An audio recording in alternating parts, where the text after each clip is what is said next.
Okay भाई, तो आज की क्लास स्टार्ट करते हैं हम लोग। हमारा प्रॉफिट एंड लॉस चल रहा था बेटा, तो जिन्होंने अभी तक कुछ क्लास नहीं देखी हमारी वो देख ले जाकर।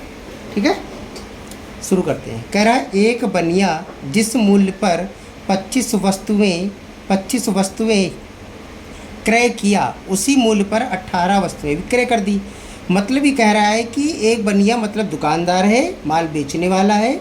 25 वस्तुएं जितने मूल्य पर खरीदी उसी मूल्य पर 18 वस्तुएं बेच दी। कितनी वस्तुएं?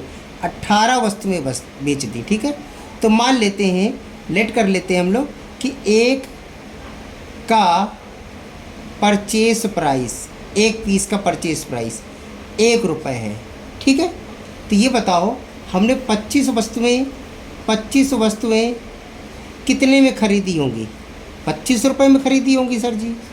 ठीक है, 25 वस्तुएं कितने में खरीदी होंगी? 25 रुपये की, ये परचेस प्राइस हो गया। अब कह रहा है जो 25 का परचेस है वही 18 का सेल है। मतलब कि 18 वस्तुएं का जो सेल प्राइस है वो भी 25 रुपये हो जाएगा। बताओ, इतना समझ में आया क्वेश्चन में? कह रहा 25 वस्तुओं का जो क्रय मूल्य था वही जो है 18 का विक्रय मूल्य होगा। वही 18 का क्या हो जाएगा? विक्रय मूल्य होगा। तो भाई हमने एक का परचेस प्राइस 1 मान लिया, तो 25 का परचेस प्राइस 25 रुपये होगा। अब यही 25 रुपये 18 का सेल प्राइस हो जाएगा। यहाँ तक बात समझ में आ गई? ठीक है, जब बेटा 18 वस्तुएं बेच रहे हो तो 18 वस्तुएं खरीदो भी तो 18 वस्तुओं का परचेस प्राइस कितना होगा बताओ? अरे भैया एक का 1 रुपये था तो 18 का 18 रुपये परचेस प्राइस होगा। अब समझ में आया?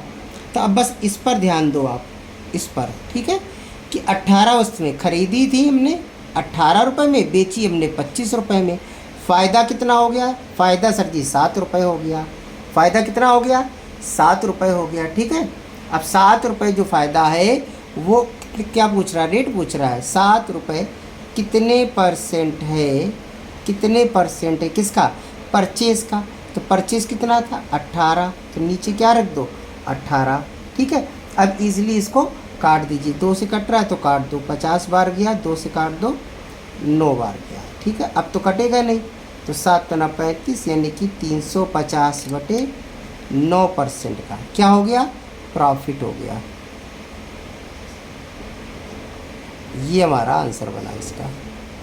ठीक है ना, समझ में आ रहा है?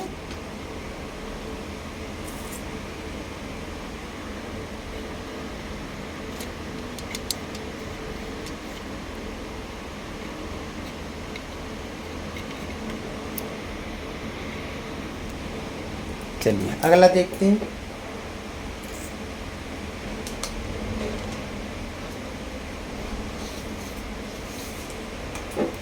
अब अगला क्या कह रहा भाई? कह रहा रहीम कुछ संतरे इस प्रकार खरीदता बेचता है कि 40 संतरों का जो क्रय मूल्य है 50 संतरों के विक्रय मूल्य के बराबर है। अच्छा, जो 40 संतरों का जो क्रय मूल्य है वही 50 संतरों के विक्रय मूल्य के बराबर है। देखिए क्या कह रहा है? कह रहा है 40 संतरों का जो परचेस प्राइस है वो किसके बराबर है? वो 50 संतरों का सेल प्राइस है, ये इसके बराबर है। ठीक है, अब देखो जब हमने रेशियो में बताया था जब दो वैल्यू इक्वल टू होती तो पलट दो, तो 50 इधर आएगा 40 उधर चला जाएगा, तो हम कह सकते हैं 50 ये परचेस प्राइस हो गया और ये अनुपात का कर दें तो 40 क्या हो गया? सेल प्राइस हो गया। अब 50 रुपये में खरीदो, 40 रुपये में बेचो, कितना नुकसान हो गया? 10 रुपये का नुकसान हुआ। अब ये नुकसान कितने परसेंट है? परसेंट में चेंज करो, तो हमेशा परचेस नीचे आता है, तो परचेस रखो नीचे, काट दो इसको, तो कितना हो गया? 20%। 20% का क्या हो गया? हमें लॉस हो गया। ठीक है, 20% का क्या हो गया? लॉस हो गया हमें। ओके, चलो अगला देखते हैं।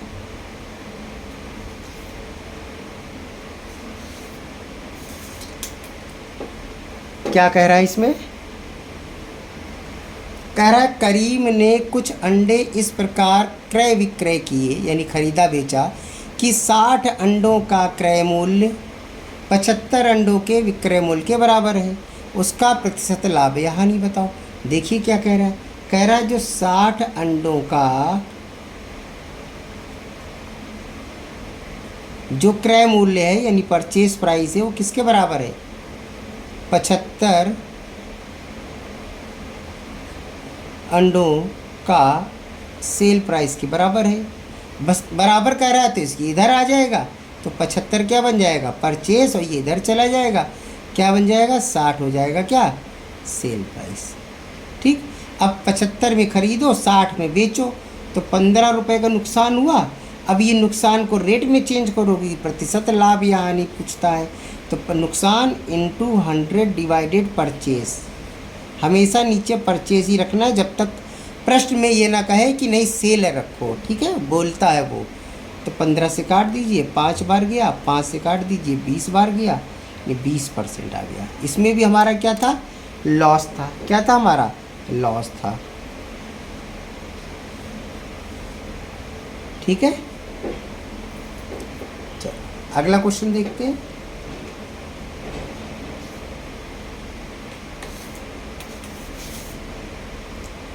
कह रहा है रीता ने 10 रुपये में 15 खिलौने खरीद कर 15 रुपये में 10 खिलौने बेच दिए। बताइए उसे कितने प्रतिशत लाभ या हानि हुई। देखो यहाँ पर 10 रुपये में कितने खिलौने खरीद रहा है, 15, और यहाँ 15 रुपये में कितने खिलौने बेच रहा है, 10। देखो यहाँ 15 खिलौने खरीद रहा है, 10 खिलौने बेच रहा है। तो आप ऐसा करो, एक कॉमन खिलौने खरीदो जो आराम से 15 से भी कट जाए और 10 से भी कट जाए। तो 15 और 10 का एलसीएम लोगे तो 30 आ जाएगा। ठीक है, तो हम ये मान के चल रहे हैं कि 30 खिलौने टोटल हमने खरीदे बेचे हैं। टोटल 30 खिलौने खरीदने हैं, इतने ही बेचने हैं आपको।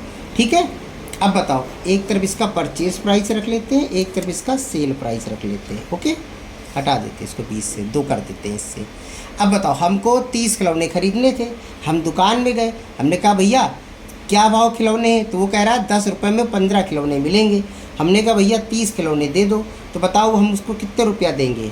ठीक है, तो 15 खिलौने का 10 रुपया है, तो 30 खिलौने का 20 रुपया हो गया। मतलब 30 खिलौने का परचेज प्राइस कितना हो गया, 20 रुपया हो गया। बताइए, इतना समझ में आ गया। ठीक है, अब अगर दूसरी दुकान में यही रेट देखें तो हमारे पास 30 खिलौने हैं और 10-10 खिलौने करके हमें 3 बार बेच देंगे, 15-15 रुपये के हिसाब से बिक जाएगा। तो 10 खिलौने 15 रुपये की, तो 30 खिलौने 45 रुपये की। 30 खिलौने कितने हो जाएंगे, 45 रुपये के। ऐसे कर लिया करो, ये 30 रख लिया करो, ये जो 10 खिलौने हैं इसे 10 से भाग दे दो, क्या बचा, 3 बचा, बस रुपये का गुणा कर लो। ना समझ में आए तो ऐसे कर लो। ठीक है, तो सेल प्राइस कितना बन गया, 45 रुपये बन गया, वही 30 खिलौने का। अब समझ में आ रहा है। देखो 20 में ख़रीदा, 45 में बेचा, कितना फ़ायदा हो गया सर, 25 रुपये का फ़ायदा हो गया। अब ये फ़ायदा कितने परसेंट है।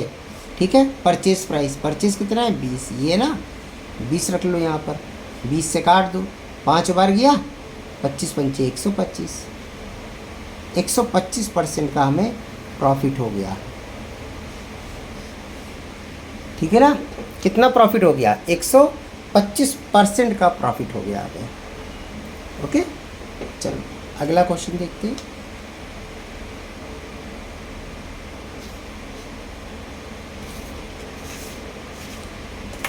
कह रहा गीता ने कुछ कलमें 8 रुपये में 10 के भाव से खरीदी। अब 10-10 के भाव से खरीद रही है, मतलब 8 रुपये में 10 पीस। ठीक है, और 10 रुपये में 8 के भाव से बेच दी, मतलब 10 रुपये में 8 पीस बेच दी। बताइए कितने प्रतिशत लाभ या हानि हुई। इसमें भी वही करो, यहाँ 10 है पीस, यहाँ 8 पीस हैं, दोनों का एलसीएम ले लो। ऐसी कोई भी ले लो, एलसीएम ज़रूरी नहीं, कुछ भी ले लो आप, जो 10 से भी कट जाए, 8 से भी कट जाए। ठीक है, तो 40 भी ले सकते हैं हम लोग, 80 भी ले सकते हैं, जितना चाहो उतना ले लो, कोई ज़रूरी नहीं कि एलसीएम ही लेना है आपको। ठीक है, तो आप 80 ले लीजिए, इन दोनों को मल्टीप्लाई कर लो। मान लो हमें 80 पीस है खरीदने भी हैं, 80 पीस बेचने भी हैं। तो अब ये बताओ कि 10 पीस 8 रुपये में है, तो 80 पीस कितने किए, 10 से भाग किया, 8 आया, 8 × 8 कितना हो गया, 64 रुपये।